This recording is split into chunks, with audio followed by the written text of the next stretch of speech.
हैं मेरे लिए। हमने पहली बार इस तरीके से परफॉर्म करके देखा।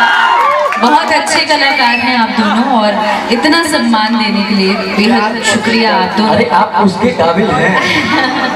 और उसके अलावा हम ये कहना चाहते हैं कि इतने बेहतरीन आर्टिस्ट, I mean बहुत अच्छे डांसर, बहुत अच्छे सिंगर, मुझे ऐसा लगता है कि इनकी फिल्म आप सबों को देखनी चाहिए। मेरी तरफ से भी डबल अपील है कि आप लोग जरूर जाकर इनकी फिल्म देखें और अपना आशीर्वाद और अपना प्यार सबों पर जैसे बनाते हैं इन पर भी बनाएं। थैंक यू वेरी मच। अब इनकरा खातिर वो सब देखो आदमी भाई ये गाना हम बेशक नहीं कर पाए, लेकिन एक गाना जरूर हम आप दोनों के साथ करेंगे, पक्का प्रॉमिस। अब कहीं के लिए जोरदार तारीफ करें। इनका खातिर कहे कि महाराजा भैया तू चिढ़िए मत भाई, तू मत चिढ़िए ना, तू चिढ़िए मत। एगो पहले भाई पहले तू कहता हूँ के बाद हम कहो ना। समान है लेकिन इनके लिए एक बात। हाँ, तेरे आंखों में मेरा नूर होगा फिर तू ना कभी मुझसे दूर होगा।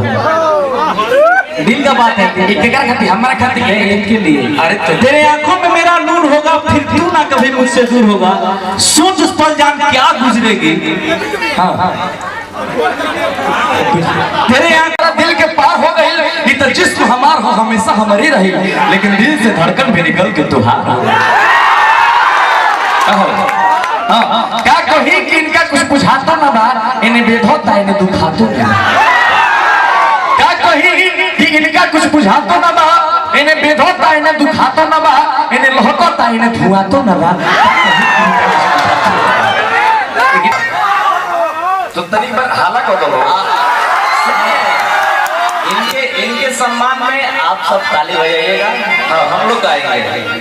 हम लोग तो आपके घर के हैं और आपके बगल के, ये मुंबई से चल करके आए हैं। ये भी इनका घर है, ये भी इनका घर है, ये भी इनका घर है। गलती हो गई, हमारा पहला घर है। घर पहला कहीं भी भड़क जाए भाई। अरे बिहार की बेटी बानी, हम मुंबईया कहते हैं। आपका जन्मभूमि यहाँ है लेकिन कर्मभूमि आपका मुंबई में है। सही बात है, ये बोलिए वो ऐसे ना दिल पे चोट लगता है जब कहते हैं कि मुंबईया बानी। इसीलिए तो गा रहे हैं कि लाखों में, यही अदा आपका सबको भाता है कि लाखों में दीवाने मेरे, लाखों है दीवाने। क्या है दिल की हालत मेरी, क्या है दिल की हालत मेरी, ये कोई ना जाने। लाखों है दीवाने तेरे, लाखों है दीवाने।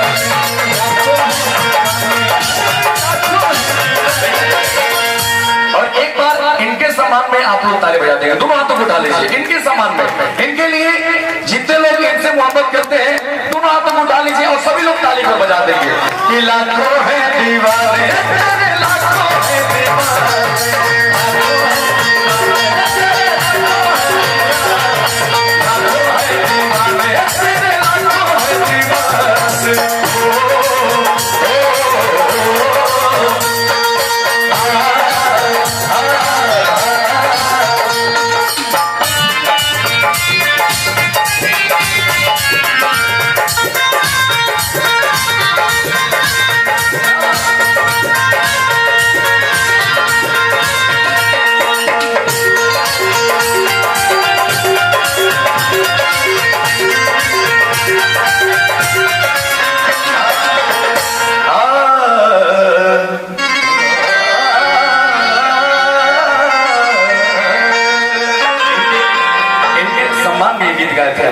लेकिन 19 में ठीक रहलू, अरे कैसे भूलू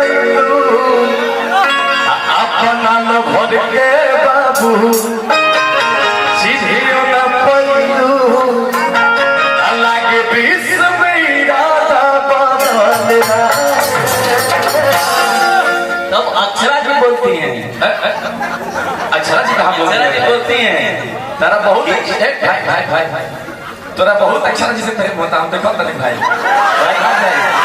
सुनो। अच्छा भाई में लड़ाई क्या करेंगे आज? अच्छा अक्षरा जी की तरफ से बोल रहा नहीं तो एक बात कहो नहीं तो तुरंत क्या वेला गोरी हो ठीक ना कइलू काम गड़बड़ा दिहलू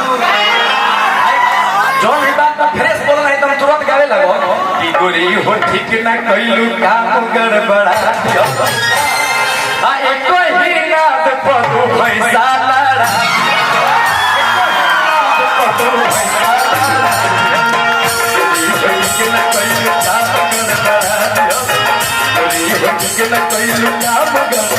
अगर हमारा शब्द अच्छा लागो तो एक बार ताली बजा दो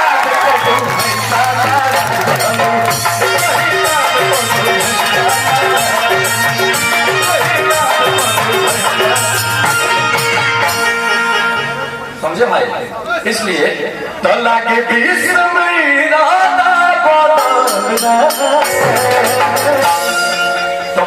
तब बोलती हैं हाँ कि सॉरी सॉरी पता न कुछ चल रहा है सॉरी सॉरी पता न कुछ चल रहा है आजकल लड़कन का नंबर बदल रहा है पता न कुछ चल रहा है आजकल लड़कन का नंबर बदल रहा है कैसे रहलू कैसे भूलू अपना भटके बाबू जियो ना पाऊ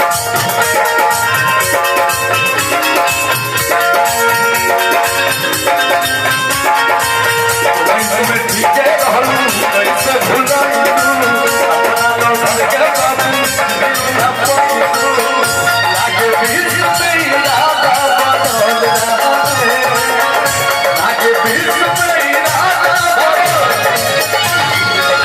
अक्षरा जी अपना पूछे से ज्यादा अच्छा लगी क्या गाना है तो बता दो भाई सॉरी सॉरी सॉरी सॉरी पता ना कुछ चल रहा है सॉरी सॉरी पता ना कुछ चल रहा है आजकल लड़कों का नाम बदल रहा है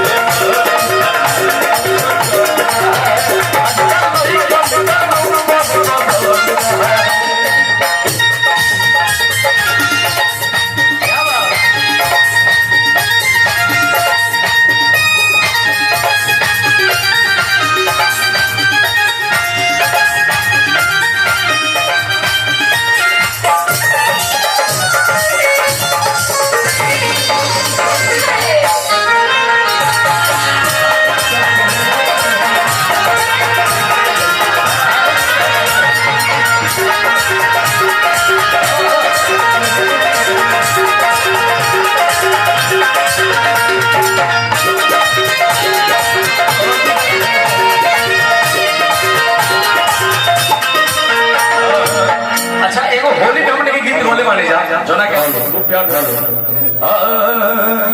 अरे किए हो जान सारी सारी अरे एक पे लगावे तो ना गौरी किए हो जान सारी सारी बहुत सारा तमाम गीत बट अक्षरा जी को डांस करना है आपका कोई रिकॉर्डिंग डांस करना है हाँ आप रिकॉर्डिंग कर दीजिए इतने लोग उसी के लिए इंतजार कर रहे हैं हाँ हाँ अपने लगा रहे हैं वाह अच्छा कोई गीत लगा दीजिए भाई मेरा ही कोई गीत लगा कि तू बुहारा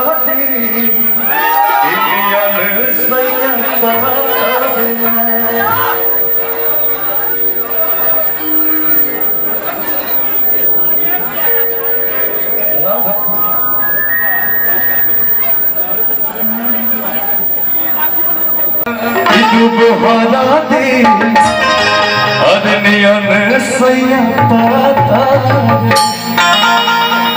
किनक से हमारा कोना में कबवा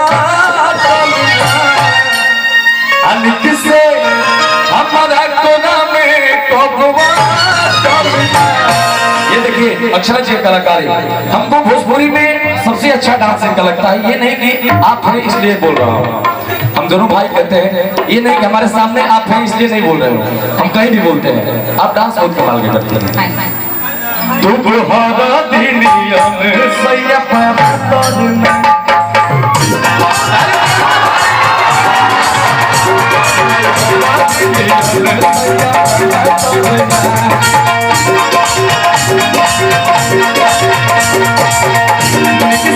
हमारा कोरा में भगवान हमारा कोरा में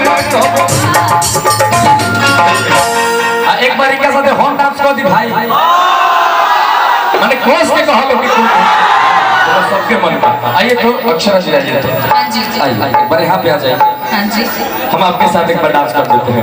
आप इतना अच्छा डांस करते हैं, आज तो दोनों पे डांस कर देते, ताली बजा दिया लोग। आ राजा भैया बोल हो सुनो, बताओ तो नहीं काहे खड़ा खुले बने कि अंकुश राजा दो भाई बा लोग सभी लोग जाने ला, लेकिन ई बहुत कम लोग जाने ला। दोनों भाई ने बोल के छोड़ दिया। बाबूआ हम अक्षरा जी के सम्मान करेला, यही से हम आज भूख मिल बने, भूख मिल बने। आज हम एक और सम्मान हो भाई, सम्मान में भूख जा।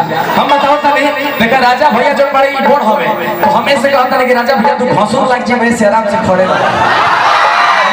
ना हो ओकरा खातिर हम बानी नु पहले मैं जो ई सब काम करबे तो हमरा से कहियो भाई, ठीक नो? अब ठीक बा तो हम देवर बारे में सब के आई कि तू बुहाना दिनिया में सैया पर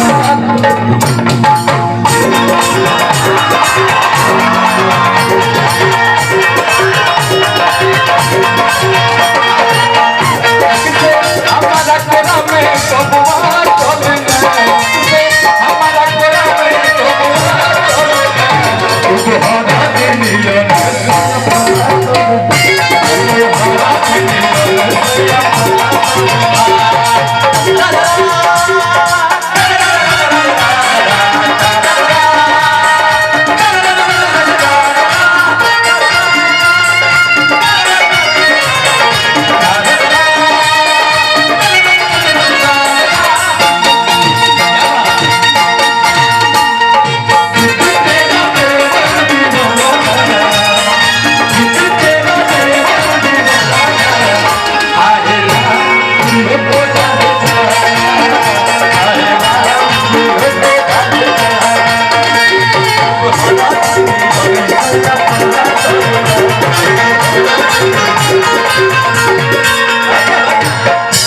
अब रिकॉर्डिंग लगा दीजिए, लगा दीजिए।